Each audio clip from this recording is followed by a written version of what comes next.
नमस्कार साथियों, स्वागत है आप लोगों का आपके अपने यूट्यूब चैनल टीचिंग एग्जाम्स 9 में। साथियों, आज इस वीडियो में हम लोग यांत्रिकी चैप्टर जो फिजिक्स का है इसको कवर करने वाले हैं।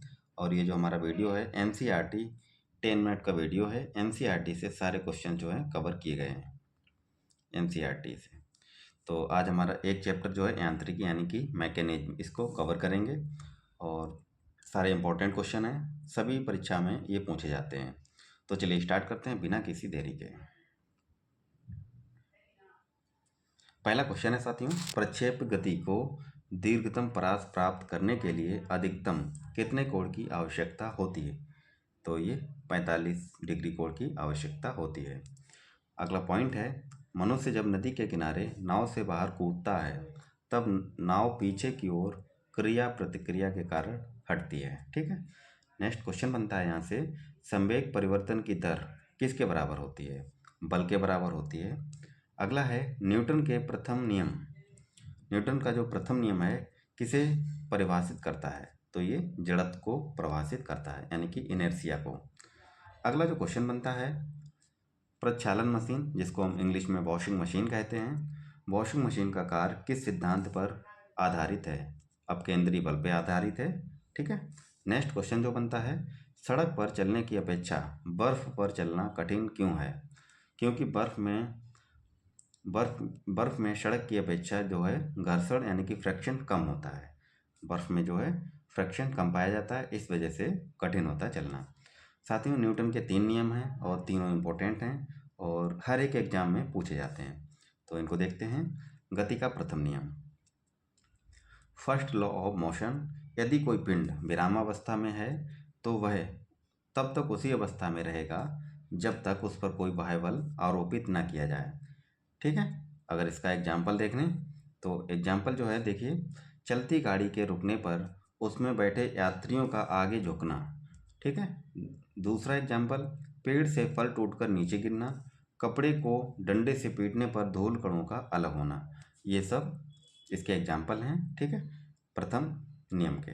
दूसरा नियम क्या कहता है इसको देखते हैं, किसी वस्तु के संवेग परिवर्तन की दर उस पर लगाए गए बल के समानुपाती होती है तथा संवेग परिवर्तन की दिशा बल के अनुदिश होती है। इसका एग्जाम्पल देखते हैं, गेंद पकड़ते समय खिलाड़ी अपने हाथों को पीछे की ओर खींच लेता है। ये इसका एग्जाम्पल है द्वितीय नियम का। तृतीय नियम की अगर बात करें तो तृतीय नियम जो है न्यूटन का, थर्ड लॉ ऑफ मोशन, प्रत्येक क्रिया के बराबर और विपरीत दिशा में प्रतिक्रिया होती है, इसलिए गति के तृतीय नियम को क्रिया प्रतिक्रिया का नियम भी कहते हैं। इसका एग्जाम्पल भी देख लेते हैं। एग्जाम्पल है, बंदूक से गोली निकलते समय बंदूक पकड़ने वाले व्यक्ति को पीछे की ओर धक्का लगता है।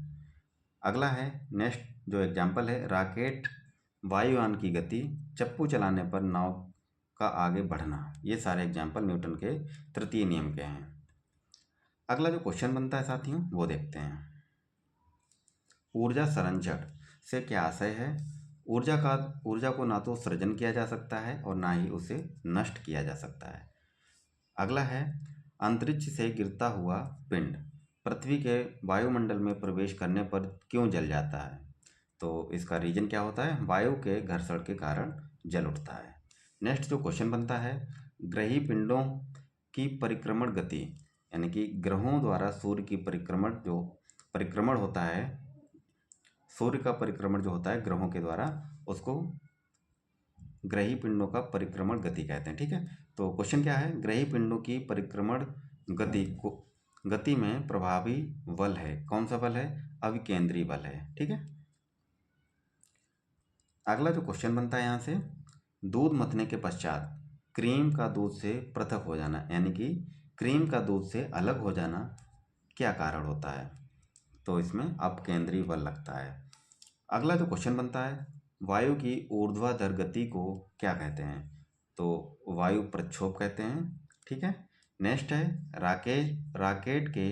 राकेट किस सिद्धांत पर कार्य करता है? जो हमारा रॉकेट होता है संवेग संरक्षण सिद्धांत पे कार्य करता है। अगला क्वेश्चन है, किसी पिंड के संवेग और वेग के अनुपात से प्राप्त मान क्या कहलाता है? तो द्रव्यमान कहलाता है। नेक्स्ट है त्वरण। त्वरण ज्ञात करने का जो सूत्र होता है क्या होता है? ए बराबर V minus U upon T. A बराबर क्या होता है? त्वरण होता है। वी बराबर क्या होता है? अंतिम वेग होता है। और यू बराबर प्रारंभिक वेग और टी समय अंतराल होता है। नेक्स्ट पॉइंट है तेल से अंशतः भरा हुआ टैंकर समतल सड़क पर एक समान त्वरण से जा रहा है। तेल का मुक्त पृष्ठ कैसा होगा? तो तेल का जो मुक्त पृष्ठ है कैसा होगा? परवलयी वक्राकार होगा। एक समान अगला जो क्वेश्चन बनता है, एक समान वृत्तीय गति पर त्वरण सदैव कैसा होता है? उपस्थित रहता है यहाँ पे। नेक्स्ट क्वेश्चन जो है, किसकी उपस्थिति के कारण ब्लैक बोर्ड तथा कागज पर लिखना संभव है? तो ये घर्षण के कारण लिखना संभव होता है। अगला जो क्वेश्चन बनता है इस टॉपिक से, सरल आवर्त गति के दोलन में किसकी आवश्यकता होती है? तो प्रत्यास्थता एवं जड़त्व दोनों की आवश्यकता होती है। नेक्स्ट, कमानी तुला किस सिद्धांत पर कार्य करती है? तो हुक के नियम पे ये कार्य करती है। अगला है साथियों, जब एक कार की गति दुगनी कर दी जाती है तो उसको उतनी ही दूरी में रोकने के लिए ब्रेक बल यानी कि ब्रेकिंग फोर्स जो होता है कितना लगाना पड़ता है? तो 4 गुना लगाना पड़ता है।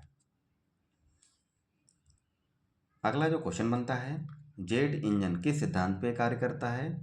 जेट इंजन जो होता है रेखीय संवेग संरक्षण सिद्धांत पे कार्य करता है। अब जो साथियों प्रथम श्रेणी के जो उत्तोलक हैं कौन कौन से होते हैं? कैंची है, हैंडपंप है, साधारण तुला है और प्लास। ये कैसे हैं? प्रथम श्रेणी के उत्तोलक हैं। द्वितीय श्रेणी की अगर बात करें तो सरौता है, नींबू है, नींबू निचोड़ने वाली मशीन है और ठीक है।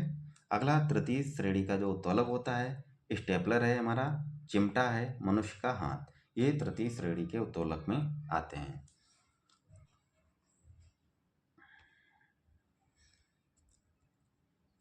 पेचकस के द्वारा पेंच घुमाना एवं दरवाजे के हत्थे का कब्जे से दूर लगाना। दरवाजे के हत्थे से दूर लगाना बल आघूर्ण का उदाहरण है। ठीक है, तो साथियों ये थे कुछ इम्पोर्टेंट क्वेश्चन यांत्रिकी चैप्टर से। ठीक है, और एनसीईआरटी की जो बुक है महेश कुमार भड़वाल की, उसमें ये सारे इंपॉर्टेंट क्वेश्चन हैं, किसी ना किसी एग्जाम में ज़रूर पूछे जाते हैं। तो ये हमारा छोटा सा प्रयास है। कैसा लगा आपको ज़रूर बताइएगा कमेंट बॉक्स में। इसी तरह से हमारे चैनल से जुड़ जाइए और चैनल को सब्सक्राइब करके आप हमें सपोर्ट कर सकते हैं। वीडियो पसंद आए तो लाइक और शेयर भी करें। ऐसी ही वीडियो आपको मिलती रहेगी पर डे। मिलते हैं नेक्स्ट वीडियो पे, तब तक के लिए धन्यवाद।